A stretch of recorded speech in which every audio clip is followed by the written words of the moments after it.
On plonge aujourd'hui dans la naissance d'une nouvelle aventure digitale.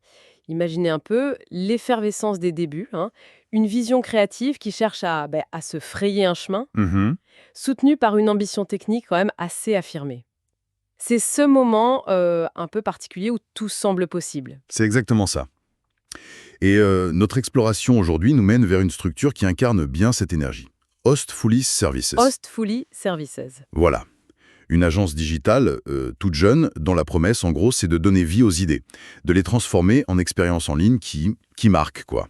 D'accord. Et pour comprendre ce projet, on s'appuie sur des documents qui esquissent sa vision, décrivent un peu les services, l'approche. C'est ça. Notre mission, si on l'accepte, décrypter l'ADN de cette agence. Qu'est-ce qui la motive? Comment cette structure naissante, avec sa fondatrice, ses valeurs, comment elle compte se distinguer dans l'écosystème digital actuel? Hmm. Alors allons-y, hein, décortiquons un peu tout ça. Très bonne approche. Commençons par le commencement.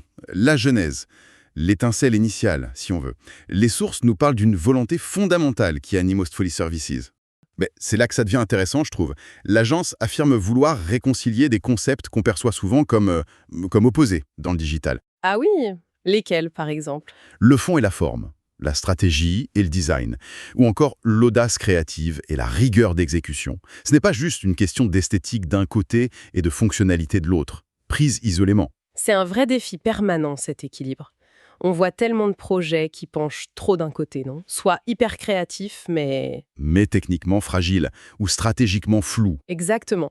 Ou alors techniquement impeccables, mais qui manquent cruellement d'âme, d'originalité. Viser cette synthèse dès le départ, c'est ambitieux. Très ambitieux, et je dirais même crucial, parce qu'un impact digital durable, ça ne se construit pas sur un seul pilier. Il faut cette cohérence globale. Pensez à une expérience utilisateur. Hmm. Hmm. Elle dépend autant de la clarté de la navigation, ça c'est la rigueur, la stratégie, que de l'attrait visuel, la forme, le design, et puis de l'originalité du concept, l'audace, le fond. Hostfully Services semble vouloir intégrer cette complexité dès sa fondation. Et cette philosophie, elle s'appuie sur des valeurs clés. Effectivement, les sources en mentionnent 4. Créativité audacieuse, excellence digitale, proximité humaine et innovation continue. Bon, décodons un peu ça. Créativité audacieuse et excellence digitale. Ça semble être un peu le ticket d'entrée, non? Pour toute agence qui veut jouer dans la cour des grands aujourd'hui. Absolument. Ce sont des prérequis quasi obligatoires dans un marché où le niveau technique et créatif est quand même très élevé. Oui, L'innovation continue est aussi une évidence. Le digital évolue tellement vite, ne pas innover, c'est régresser en fait. c'est clair. Mais la quatrième valeur, la proximité humaine, elle interpelle peut-être un peu plus. Oui, parce qu'on est dans un domaine souvent perçu comme technique, froid, voire un peu déshumanisé. Affirmer la proximité humaine comme valeur centrale, qu'est-ce que ça implique concrètement selon vous? Est-ce juste un argument marketing ou ça peut être une vraie approche différenciante? C'est toute la question en effet.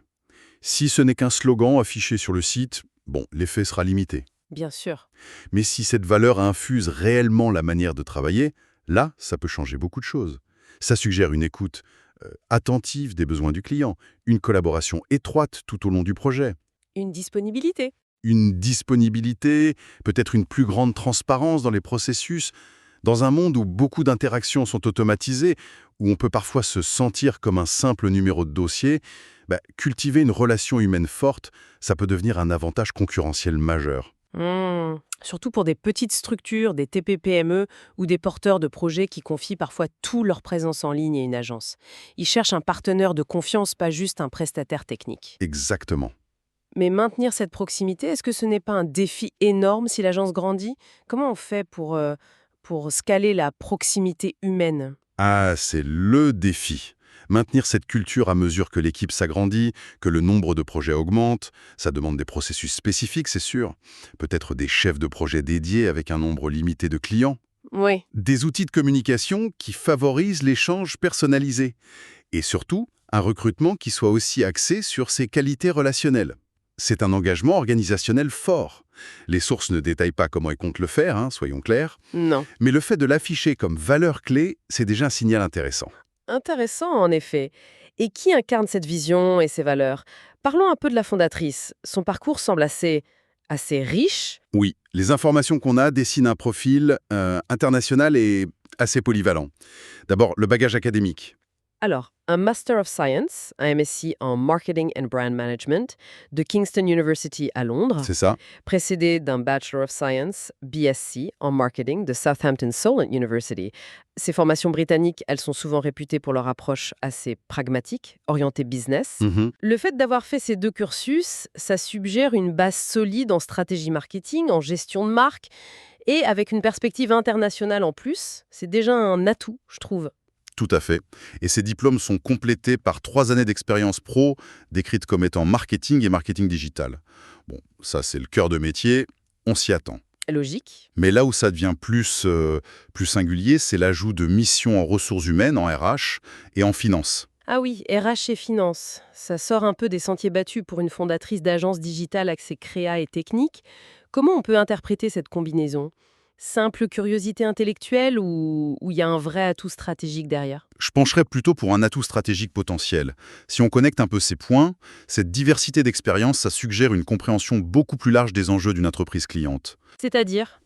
L'expérience en RH, ça peut signifier une meilleure compréhension des dynamiques d'équipe chez le client, des enjeux de recrutement, de formation, des aspects importants quand on déploie de nouveaux outils ou process digitaux, par exemple. D'accord. Et l'expérience en finance, ça apporte une sensibilité à la rentabilité, au retour sur investissement, aux contraintes budgétaires. Donc, potentiellement une capacité à proposer des solutions qui sont pas juste jolies ou techniques, Exactement. mais qui sont pensées pour s'intégrer réellement dans la stratégie globale de l'entreprise, y compris ses aspects humains et financiers. Ça éviterait peut-être le syndrome de l'agence qui vend une Ferrari digitale à un client qui a juste besoin d'une solution fiable et rentable pour aller d'un point A à un point B. C'est exactement ça. Ça peut mener à ce qu'on appelle des solutions plus holistiques, c'est-à-dire qui prennent en compte l'ensemble de l'écosystème du client. Avoir une fondatrice qui peut dialoguer aussi bien avec le directeur marketing qu'avec le DAF ou le DRH, c'est un avantage certain. Hmm. Bon, passons maintenant aux services concrets. Qu'est-ce que Hostfully Services propose exactement à ses clients? Alors, l'offre décrite couvre un spectre assez classique, mais essentiel, de la présence digitale. On trouve d'abord la création de sites web, Vitrine et e-commerce. voilà, vitrine et e-commerce, avec les standards actuels mentionnés.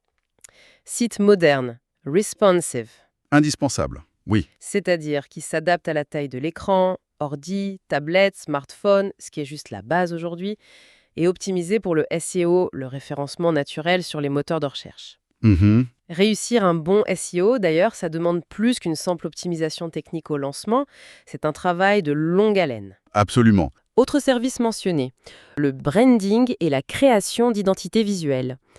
Là encore, c'est fondamental. On parle de quoi exactement? Juste un logo et une charte graphique ou ça va plus loin? Idéalement, le branding, ça va bien au-delà du logo. C'est la construction de l'image de marque dans son ensemble. Le logo, oui, mais aussi le ton de voix, les messages clés, les valeurs véhiculées, l'histoire de la marque, le storytelling. Hmm, Une identité visuelle forte et cohérente, c'est essentiel pour se démarquer et créer un lien avec sa cible. Proposer ce service en complément de la création web, c'est logique, parce que l'un nourrit l'autre. bien sûr. Et puis, il y a la vidéo. Un format devenu, incontournable. Oui, et l'agence semble décliner ce service sous plusieurs formes. Vidéo explicative, tutoriel animé et visuel marketing percutant. L'animation notamment, c'est un bon choix, je trouve. Pourquoi? Ça permet de simplifier des concepts parfois complexes, c'est engageant, et ça peut être réalisé sans les contraintes d'un tournage classique. C'est un atout, surtout pour des sujets techniques ou des présentations de services par exemple. C'est vrai que l'animation offre une grande liberté créative. Et l'approche globale revendiquée par l'agence, ce mélange de sens esthétique, performance technique et simplicité d'utilisation, prend tout son sens ici, je crois. Réussir une vidéo animée efficace, c'est exactement ça. Une idée forte, la créativité, bien exécutée, la technique, et qui délivre son message clairement. La simplicité, la stratégie. C'est une bonne synthèse. Et pour que tous ces services s'articulent de manière cohérente et efficace, il faut une méthode de travail, une méthode structurée. Les sources décrivent justement un processus en 4 étapes. Oui, ça m'a semblé assez clair et logique. D'abord, 1. Analyse stratégique. On part pas à l'aveugle, on commence par comprendre les objectifs, la cible, le contexte. La base. Mhm. Ensuite, 2. Création et développement. C'est le cœur de la production, là où les idées prennent forme, concrètement, que ce soit un site, une identité visuelle ou une vidéo. La phase de faire. C'est ça. Puis 3, test optimisation, étape cruciale pour s'assurer que tout fonctionne comme prévu, que l'expérience est fluide, qu'il n'y ait pas de bugs cachés. Essentiel. Et enfin 4, lancement et accompagnement. La mise en ligne ou la livraison finale, mais ça ne s'arrête pas là, il y a cette notion d'accompagnement ensuite. Bon, cette méthodologie en 4 phases est assez standard dans le secteur, ce qui est plutôt rassurant en fait. Ça témoigne d'une approche professionnelle et, on peut le supposer, éprouvée.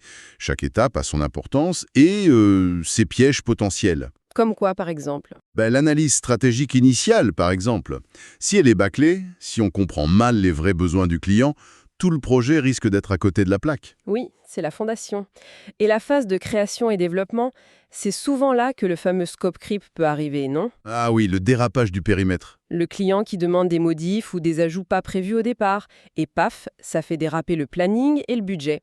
Une bonne gestion de projet est essentielle à ce stade. Exactement. Quant à la phase de test et optimisation, elle est parfois négligée par manque de temps ou de budget, alors qu'elle est vitale. Tester sur différents navigateurs, différents appareils, tester l'ergonomie avec de vrais utilisateurs. C'est ça qui fait la différence entre un produit fini et un produit réellement poli et efficace. C'est sûr. Et enfin, le lancement et accompagnement. C'est intéressant qu'ils insistent sur l'accompagnement. Qu'est-ce que ça peut recouvrir concrètement à votre avis? Formation à l'utilisation d'un back-office de site web, maintenance technique, suivi des pairs, conseils pour l'évolution future. Probablement un mix de tout cela. C'est une phase clé pour assurer la pérennité de ce qui a été construit. Un site web, par exemple, n'est jamais vraiment terminé. Non, sa vie. Exactement. Il faut le maintenir à jour, l'adapter aux évolutions techniques, analyser son trafic pour l'améliorer. Proposer un accompagnement post-lancement, c'est aussi là que la valeur de proximité humaine peut vraiment s'exprimer, en construisant une relation durable avec le client, au-delà de la simple livraison initiale. D'accord. Et tout ce processus est guidé par une sorte de mantra que j'ai noté. Faire rayonner vos idées en ligne comme dans les esprits, c'est une jolie formule, hein. Oui, c'est une promesse qui va au-delà de la simple prestation technique. Faire rayonner en ligne, c'est la partie visible, la création du site, de la vidéo, etc. Mais faire rayonner dans les esprits, ça touche à l'impact, à la mémorisation, à la perception de la marque. C'est vraiment lier le technique à l'émotionnel et au stratégique. Alors, si on essaie de synthétiser tout ça, on a une nouvelle agence, Osfully Services, qui arrive sur le marché avec une vision assez claire. Cet équilibre entre créativité et rigueur, fond et forme. C'est ça.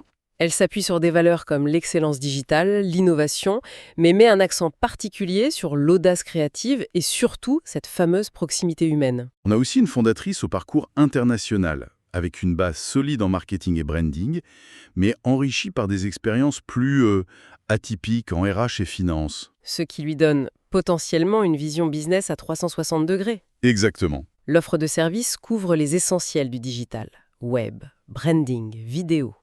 Avec une attention portée aux standards actuels comme le responsive design, le SEO et des formats vidéo engageants comme l'animation. Et tout cela est encadré par une méthodologie de projet structurée en 4 étapes claires qui inclut une phase d'analyse stratégique en amont et une phase d'accompagnement en aval, ce qui renforce l'idée d'un partenariat sur la durée. Le portrait global est celui d'une agence qui semble avoir bien réfléchi son positionnement, ses fondations.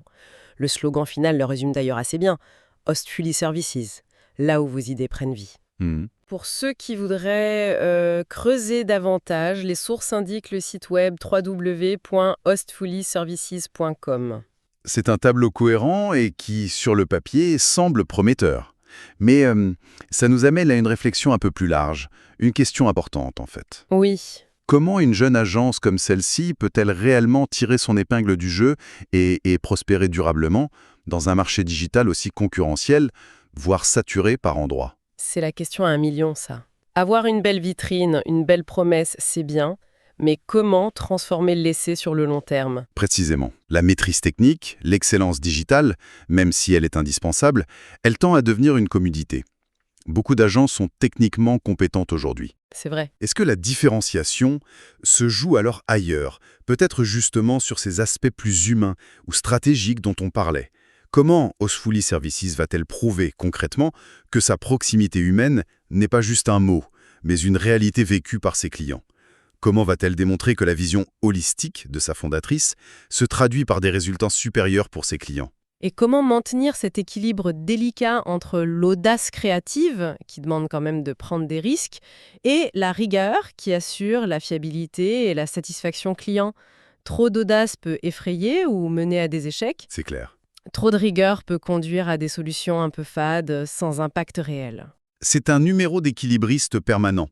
Réussir à incarner ses valeurs et cette philosophie projet après projet, client après client, tout en assurant la rentabilité et la croissance de l'agence, c'est là que réside le véritable défi pour Housefully Services, comme pour toute nouvelle structure ambitieuse dans ce domaine.